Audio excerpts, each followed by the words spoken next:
बिस्मिल्लाहिर्रहमानिर्रहीम अस्सलाम वालेकुम दोस्तों और बुजुर्गों नाज़रीन तुहाडे सामने अगली वीडियो के नाल हाज़र हाँ।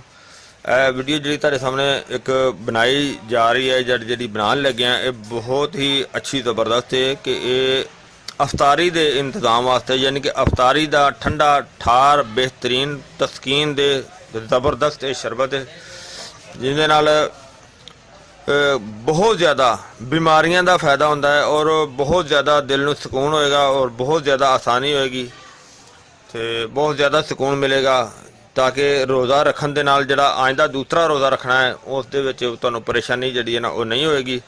इंशाअल्लाह इहदे नाल बहुत आसानी नाल दूसरा रोज़ा रखन ते दिल भी करेगा और आसानी ना रखा जाएगा। यानी कि चीज़ों का इन्ना कु पर सुकून तो दिल में सुकून देने वाली चीज़ा ने तो बहुत अच्छी चीज़ा ने जिन्हां नाल जिसम ते कोई किसी किस्म का परेशानी का मसला नहीं बनेगा। यानी कि रोज़े की प्रॉब्लम तकलीफ वगैरह महसूस नहीं होगी क्योंकि गर्मी के रोज़े ने रोज़ा बेशक अपना आप महसूस करवाता लिहाजा है कि इहदे नाल बहुत आसानी होएगी। लेकिन यह चीज़ा तुहाडे सामने सिर्फ और सिर्फ चार चीज़ा ने और ये चार चीज़ों का तुहाडे सामने सारा असीं मुकम्मल शरबत तुहानूं तैयार करके दिखावांगे और तुसीं पूरी वीडियो जिहड़ी ना उहनूं गौर नाल देखियो और इहनूं तुसीं लाइक करियो शेयर करियो सब्सक्राइब करना बिल्कुल नहीं भुलना। इंशाअल्लाह सारी वीडियो जिहड़ी तुहानूं बड़े अच्छे और बड़े ज़बरदस्त तरीके नाल दिखावांगे। और सब तो पहले तुहानूं मैं दस दियां कि किहड़ियां चीज़ां असीं इहदे विच शामिल कीतियां ने। सब तो पहले नंबर पर सिर्फ नीलोफर के फुल लगे ने गुल नीलोफर है और तुसीं ये सारियां चार चीज़ां जिहड़ियां ने 50-50 ग्राम जिहड़ा इन्हां दा वजन लेना है और उहदे 50-50 ग्राम दे विच तुहाडीआं कम 3 बोतलां तो 4 बोतलां बेहतरीन जिहड़ियां ना वो बन जाणगीआं बेहतरीन ज़बरदस्त। और 50-50 ग्राम ये लैके इहदे विच तुसीं 4 किलो सिर्फ चीनी पानी है तो 4 किलो चीनी के नाल बेहतरीन तुहाडा ये शरबत तैयार होएगा। और पहली यह चीज़ जी है गुल नीलोफर है और दूसरी यह चीज़ तुहाडी मशहूर मारूफ चीज़ हैगी है इलाची सब्ज़ इलाची है और सब्ज़ इलाची तो अगे जनाब अगली आइटम है तुखम कासनी तो अगे जनाब स्पैशल जरा ना ये संदल का बूरा है जरा कि बेहतरीन खुशबूदार और यह चीज़ एक नंबर लैनी है ताकि जरा उनका तुहानूं रिजल्ट जरा ना अच्छा और बेहतरीन मिले। और इन्हां चीज़ां सारियां नूं असीं थोड़ा जिहा दलफल कर लेने दलफल करके तो इन्हूं असीं पानी दे विच भिगो देंगे ताकि इहदा जरा ना वो असर बेहतरीन ते अच्छा और ज़बरदस्त निकले। और इन्हां चीज़ां नूं हुण असीं दलफल करांगे। हाँ जी देखो माशाल्लाह असीं इहनूं अच्छी तरह सारा दलफल कर लिया। देखो संदल बूरा वो तो खैर पहले ही बरीक हैगा सी बाकी चीज़ां सारियां दलफल कर लिया ने और इहनूं असीं हुण पानी दे विच भिगो दिंदे आं। बिस्मिल्लाह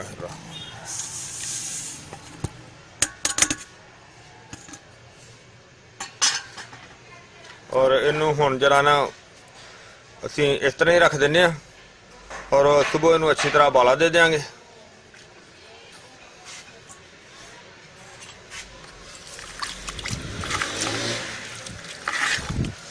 ज़बरदस्त खुशबू भी है और ज़बरदस्त इंशाल्लाह फ़ायदा भी होएगा इनका। इन्हें फूड कलर देंगे बहुत आला तो ज़बरदस्त चीज़ बन जाएगी। हाँ जी माशाल्लाह चंगी तरह ख्याल वो ज़बरदस्त माशाल्लाह। लो जी इतने इन्हों खोलिया तो इतने खुशबू इन्नी ज़बरदस्त आ रही है कि तुहानूं की दसीए कि कितनी अच्छी खुशबू आ रही है। यानी कि इनकी खुशबू नाल जरा ना दिमाग जरा वो फ्रैश हो गया तो ऐसा आप ला लो कि अगर खुशबू नाल दिमाग फ्रैश हो गया तो पीन नाल बंदा कैसा रहेगा। ज़बरदस्त उबाला हो रहा इनू उबल गया इनू असी होर झट चंगी तरह पका के फिर इन्हूं असीं रख देंगे और उन्होंने फिर जनाब शरबत की तैयारी तुहाडे सामने चल रही और बहुत ज़बरदस्त उबाला हो रहा।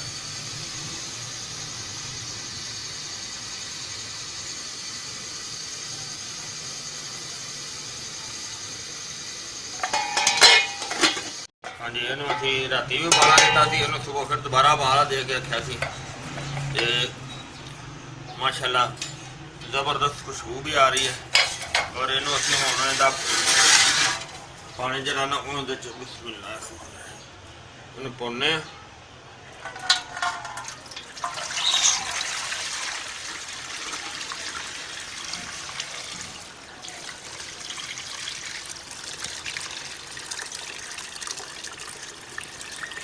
ਇਹਨੂੰ ਪਾਣੀ ਨੂੰ ਪੁਣ ਕੇ ਅੱਛੀ ਤਰ੍ਹਾਂ ਇਹਨੂੰ ਅਸੀਂ ਹੁਣ ਜਿਹੜਾ ਨਾ ਉਹ ਰੱਖ ਦਿਆਂਗੇ 2-4 ਘੰਟੇ, ਕਮ ਤੋਂ ਕਮ 4 ਘੰਟੇ ਪਿਆ ਰਹੇਗਾ ਤਾਂ ਕਿ ਇਹ ਜਿਹੜਾ ਇਹਨੂੰ ਅੱਛੀ ਤਰ੍ਹਾਂ ਉਹ ਨਿਕਲ ਜਾਏਗਾ।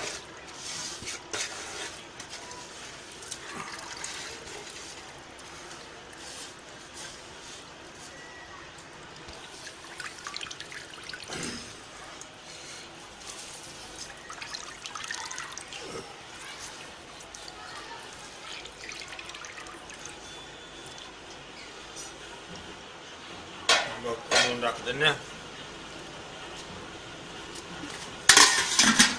ये काफ़ी टाइम का पिया हुआ निकल गया, बिल्कुल साफ हो गया। देख लें कोई गंद शंद अगर होया तो थले बह गया होना।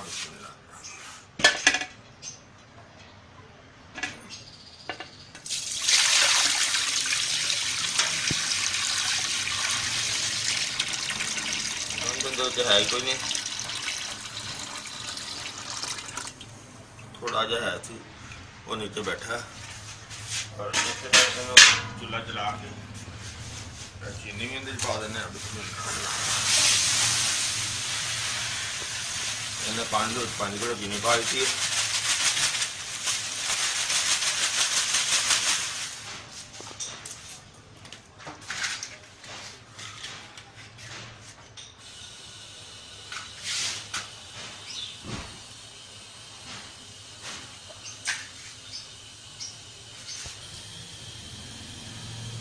हाँ जी सारा बेहतरीन देखो बाला भी आ रहा।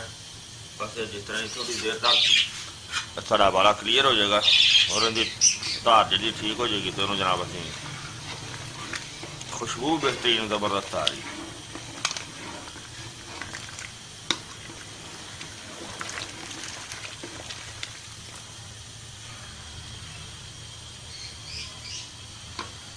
तो मजीद अं क्लीयर करके दिखावे फिर। हाँ जी माशाल्लाह देखा तुसी शरबत तैयार हो गया और बहुत ज़बरदस्त तो बहुत आला किस्म का शरबत है। और ये रोज़ा खोल के ते इस्तेमाल करना, बेशक ठंडा पानी ज़्यादा ना हो, नॉर्मल बिल्कुल पानी हो। और अगर वो पानी मिट्टी के घड़े दे वगैरह दे विच ठंडा किया हो तो उसके वास्ते बहुत ज़बरदस्त चीज़, कमाल की चीज़ बनेगी। और इस तो अलावा ये प्यास नू बुझाएगा, दिल नू सुकून देगा और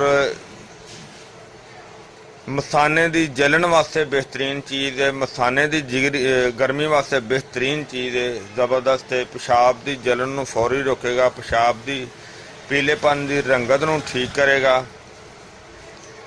और इनके तो अलावा जिगर की गर्मी वास्ते कमाल का तोहफा है।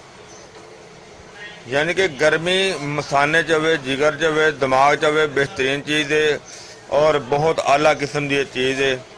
और मैं उम्मीद करना ये नुस्खा जो बनाया होया मेरे दोस्तों भरावां नू ये अच्छा लग्या होगा। इनू तुसीं लाइक करियो, शेयर करियो, सबसक्राइब करना बिल्कुल नहीं भूलना। इंशाअल्लाह अगली वीडियो ना फिर मिलांगे। इजाज़त, अल्लाह हाफिज़, अस्सलामु अलैकुम वरहमतुल्लाहि वबरकातुहू।